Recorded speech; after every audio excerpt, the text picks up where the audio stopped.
Bukan rekrutan asing. Sosok inilah penentu nasib Persebaya Surabaya di Liga 1 2026. Era baru Persebaya Surabaya dimulai. Tanda-tanda ini jadi bukti kesiapan bajul ijo. Bonek belum menyadari hal ini. Perubahan kecil yang bisa membawa Persebaya juara. Bernardo Tavares Berry. Catatan adaptasi Diogo Ramalho di Persebaya jelang Piala Presiden. Alex Martins makin percaya diri. Bomber Persebaya Surabaya cetak gol pada laga uji coba.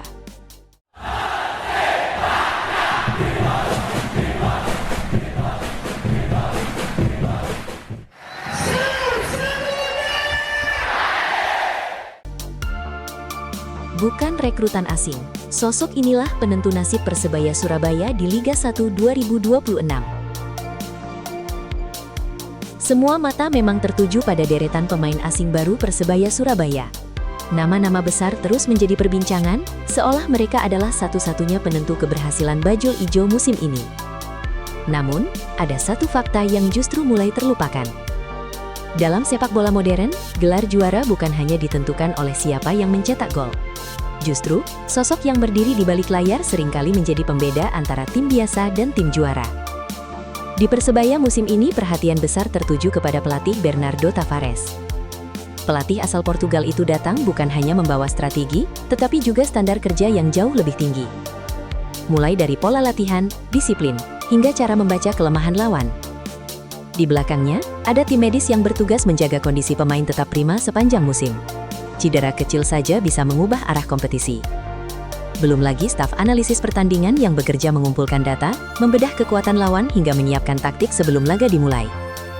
Ditambah program persiapan fisik yang menjadi fondasi agar intensitas permainan Persebaya tetap terjaga selama 90 menit. Dan tentu saja, keberadaan pemain seperti Alex Martins baru akan benar-benar maksimal jika seluruh sistem di belakangnya berjalan sempurna. Inilah alasan mengapa musim ini bukan sekedar tentang siapa pemain asing terbaik. Pertaruhan sesungguhnya ada pada bagaimana Bernardo Tavares mampu menyatukan seluruh elemen menjadi satu mesin yang bekerja tanpa celah. Karena pada akhirnya, ketika peluit panjang musim dibunyikan, yang akan dikenang bukan hanya siapa yang mencetak gol, tetapi siapa yang berhasil mengubah Persebaya menjadi tim yang kembali disegani di sepak bola Indonesia. Era baru Persebaya Surabaya dimulai. Tanda-tanda ini jadi bukti kesiapan bajul ijo. Persebaya Surabaya tampaknya sedang melakukan sesuatu yang jauh lebih besar daripada sekadar membangun skuad untuk satu musim kompetisi. Di balik hiruk-pikuk transfer pemain dan persiapan menuju musim baru, muncul tanda-tanda bahwa bajul ijo tengah memasuki fase yang bisa mengubah wajah klub dalam beberapa tahun ke depan. Pertanyaannya, apakah ini benar-benar awal dari era baru Persebaya? Jika diperhatikan, perubahan mulai terlihat dari filosofi klub. Persebaya tidak lagi hanya berburu hasil instan, tetapi mulai membangun identitas permainan yang lebih jelas. Klub ingin memiliki karakter yang konsisten, apapun siapa lawannya. Perubahan berikutnya terlihat dari proses rekrutmen. Pemain yang didatangkan kini bukan sekadar memiliki nama besar, tetapi juga dinilai sesuai dengan kebutuhan sistem permainan dan visi pelatih. Ini menunjukkan bahwa setiap transfer memiliki arah yang lebih terencana. Tak kalah penting adalah perhatian terhadap pembinaan pemain muda. Persebaya mulai memberikan sinyal bahwa regenerasi menjadi bagian penting dari proyek jangka panjang. Klub ingin menciptakan fondasi yang kuat agar tidak terus bergantung pada belanja pemain setiap musim. Semua itu sejalan dengan target jangka panjang yang kini mulai terlihat. Bukan hanya mengejar prestasi sesaat, tetapi membangun tim yang mampu bersaing secara konsisten di papan atas sepak bola Indonesia. Jika seluruh rencana ini berjalan sesuai harapan, maka musim ini mungkin bukan sekadar perjalanan menuju sebuah trofi. Bisa jadi inilah musim yang kelak akan dikenang sebagai titik awal lahirnya era baru Persebaya Surabaya. Sebab sejarah besar sebuah klub tidak selalu dimulai ketika mengangkat piala, tetapi ketika keberanian untuk berubah akhirnya benar-benar diwujudkan. Bonek belum menyadari hal ini. Perubahan kecil yang bisa membawa Persebaya juara. Selama ini, banyak yang menilai peluang Persebaya menjadi juara hanya dari kualitas pemain atau banyaknya rekrutan baru. Namun, ada satu hal yang justru sering luput dari perhatian. Perubahan kecil. Ya, dalam sepak bola modern, gelar juara seringkali tidak ditentukan oleh perubahan besar, melainkan oleh detail-detail yang nyaris tak terlihat. Musim ini, tanda-tanda perubahan itu mulai muncul di tubuh Persebaya Surabaya. Yang pertama adalah detail taktik. Setiap sesi latihan kini bukan hanya berfokus pada menyerang atau bertahan, tetapi juga bagaimana pemain mengambil keputusan dalam hitungan detik.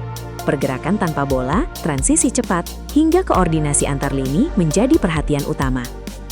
Kemudian ada rotasi pemain. Kompetisi yang panjang membuat pelatih harus menjaga kebugaran seluruh skuad, bukan lagi mengandalkan 11 pemain yang sama setiap pekan, tetapi memastikan siapapun yang masuk ke lapangan mampu mempertahankan kualitas permainan. Perubahan berikutnya terjadi dalam metode latihan. Intensitas, disiplin, dan pendekatan berbasis analisis mulai diterapkan agar para pemain siap menghadapi tekanan sepanjang musim. Dan yang paling penting adalah efektivitas.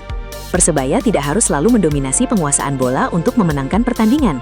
Yang dibutuhkan adalah memanfaatkan setiap peluang dengan maksimal dan meminimalkan kesalahan yang bisa merugikan tim. Inilah perubahan yang mungkin belum banyak disadari. Tidak mencolok, tidak selalu menjadi bahan perbincangan, tetapi justru bisa menjadi pembeda antara tim yang hanya bersaing dan tim yang benar-benar mengangkat trofi. Karena dalam perjalanan menuju gelar juara, sejarah sering membuktikan bahwa kemenangan besar selalu lahir dari keberanian menyempurnakan hal-hal kecil yang tidak semua orang mampu melihat. Bernardo Tavares Berry, catatan adaptasi Diogo Ramalho di Persebaya jelang Piala Presiden.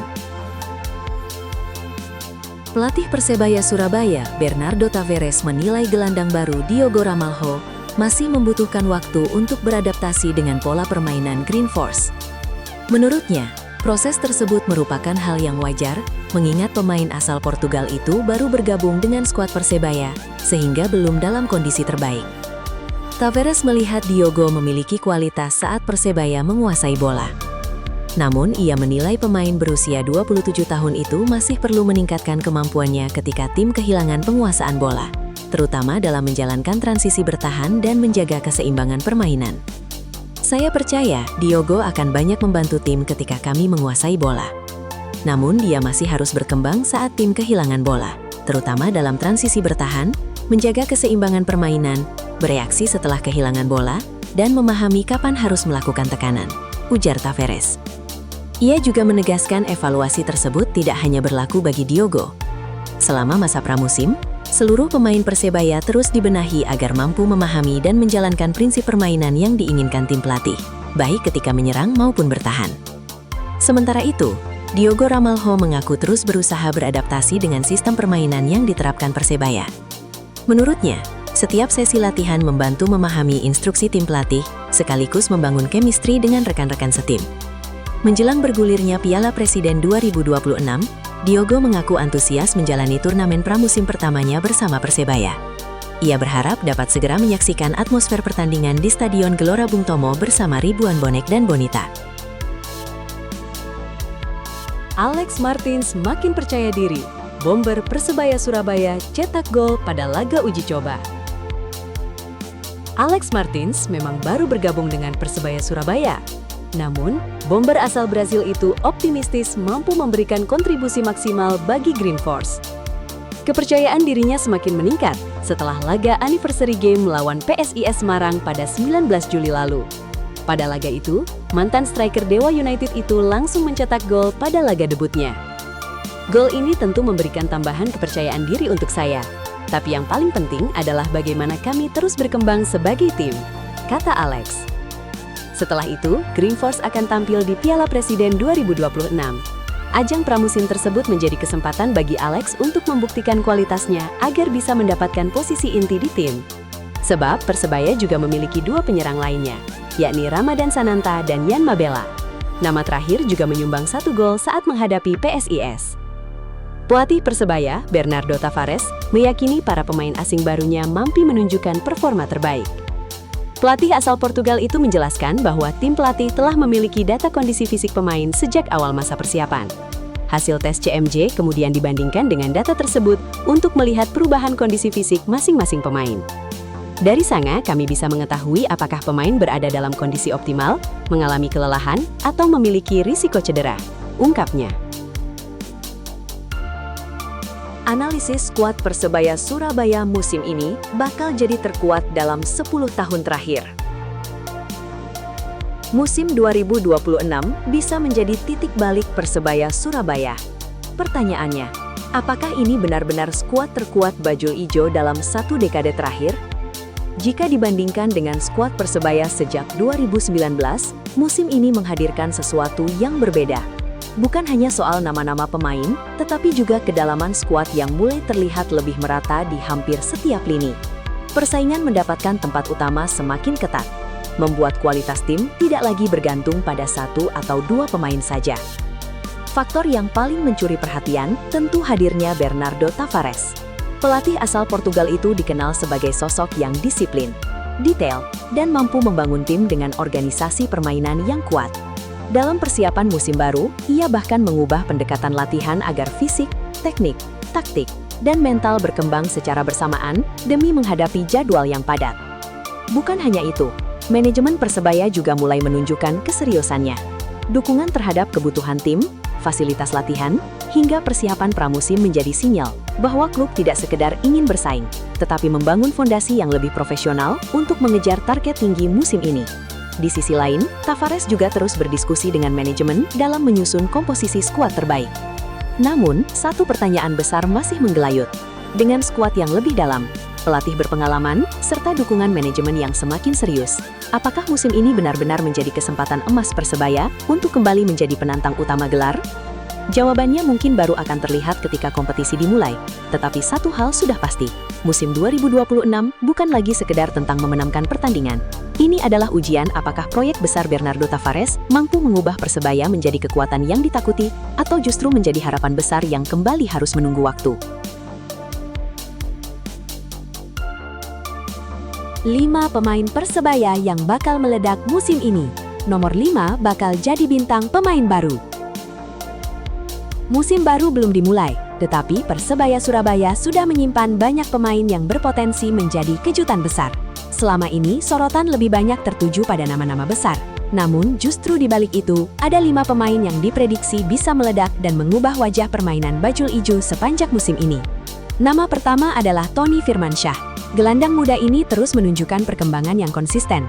Kemampuannya membaca permainan, distribusi bola yang matang, serta keberaniannya menghadapi tekanan, membuat Tony digadang-gadang siap naik kelas menjadi pemain inti. Jika mendapat kepercayaan penuh, bukan tidak mungkin ia menjadi motor permainan Persebaya musim ini. Selanjutnya ada Alvan Swipe. Kecepatan, keberanian melakukan duel 1 lawan 1, dan semangat tanpa kompromi menjadi modal utamanya. Banyak yang menilai Alvan hanya pelapis, tetapi justru dari situ ia berpeluang mencuri perhatian ketika mendapatkan menit bermain. Nama ketiga adalah Diki Kurniawan. Pemain muda ini dikenal memiliki mobilitas tinggi dan kemampuan bermain di beberapa posisi. Fleksibilitas seperti inilah yang sering menjadi senjata rahasia sebuah tim sepanjang kompetisi yang panjang. Di sektor pertahanan, Mikael Tata juga layak mendapat perhatian. Permainannya semakin tenang, disiplin dalam menjaga area, dan memiliki keberanian membantu serangan dari sisi lapangan. Jika terus berkembang, ia bisa menjadi salah satu bek lokal yang paling mencuri perhatian musim ini. Dan yang terakhir, Ramadan Sananta. Kehadirannya menghadirkan harapan baru di lini depan Persebaya. Naluri mencetak gol, kekuatan duel udara, dan kemampuannya membuka ruang membuat banyak pihak yakin Sananta bisa menjadi pembeda dalam laga-laga penting. Jika mampu beradaptasi dengan cepat, bukan hanya produktivitas gol yang meningkat, tetapi juga ancaman Persebaya terhadap setiap lawan akan berubah drastis. Kini semuanya bergantung pada kesempatan, konsistensi, dan bagaimana mereka menjawab kepercayaan yang diberikan tim pelatih.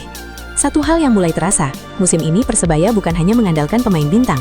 Justru nama-nama yang belum banyak dibicarakan berpotensi menjadi cerita terbesar, dan ketika kompetisi bergulir, jangan terkejut jika 5 nama ini perlahan mengambil panggung yang selama ini tidak pernah diperkirakan siapapun. Target Persebaya di Piala Presiden 2026, strategi Bernardo Tavares membangun skuad mewah.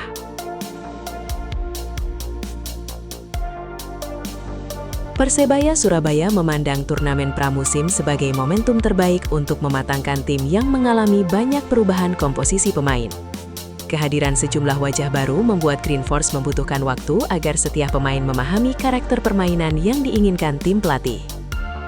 Green Force tergabung di grup B bersama Persija Jakarta, PSMS Medan, dan Pork FC dari Thailand. Jadwal yang padat membuat setiap pertandingan memiliki nilai penting. Bukan hanya untuk mengejar hasil, tetapi juga mengukur perkembangan tim sebelum kompetisi resmi bergulir. Pelatih Bernardo Tavares menegaskan ambisi memenangkan pertandingan tetap ada. Namun, dia menilai kondisi skuad saat ini belum mencapai level ideal sehingga proses pembentukan tim harus menjadi fokus utama.